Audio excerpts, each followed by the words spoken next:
good chance you've seen a movie or played a video game that Dean Fowler helped design.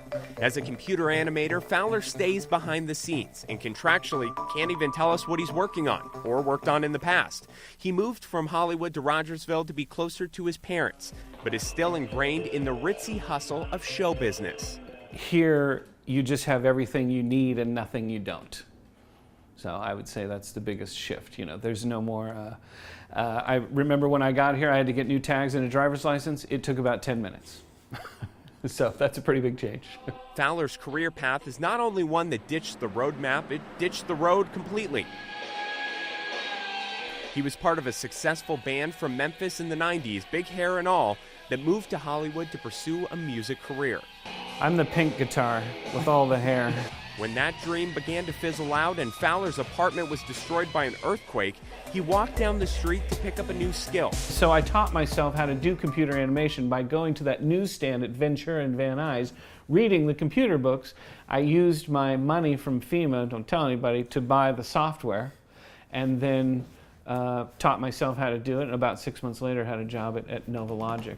He's only been here for 4 years, but Fowler is already involved in the Rogersville Heritage Association, working to preserve the town's deep history. It just happened organically. When I first got here, spent a lot of time at the inn and got to know all of those people, and basically I could help, and just helped. It just really happened organically. The Heritage Association's sole purpose is to maintain and preserve the history of Rogersville.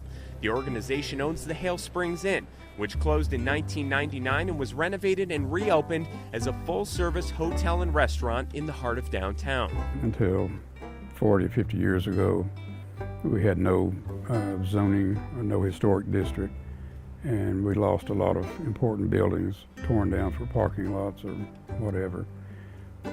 But since then, we've been able to preserve houses and commercial buildings as well, and everybody's taking pride in that. Across the street, the historic Kyle House, once the headquarters of the Confederacy, has been renovated and is now home to Coffee at the Kyle. It's our hope to keep the history of the place prominent in people's minds and show them how you can live in a historical place and make that functional, just like what has been done here and all of our buildings downtown. Fowler is part of an undercurrent of youth that's working to write the next chapter of Rogersville's history book.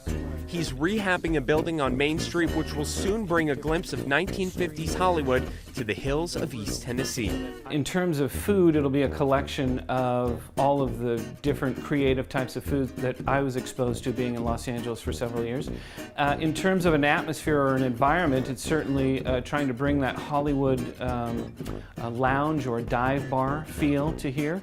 And again, we'll have a big 300-gallon fish aquarium in the center of the bar. There'll be a collection of myself and my brother's Hollywood memorabilia that we've collected over the years that will help decorate the interior.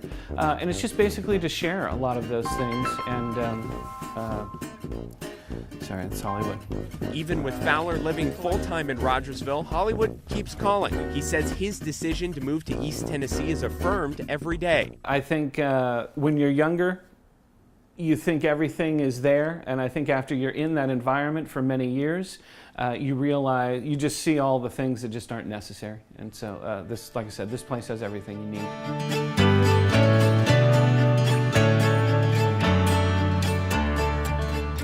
Coming up on My Town, we take a trip to the home of the grandfather of Rogersville, the Thomas Amy Historical Site, still family-owned hundreds of years later.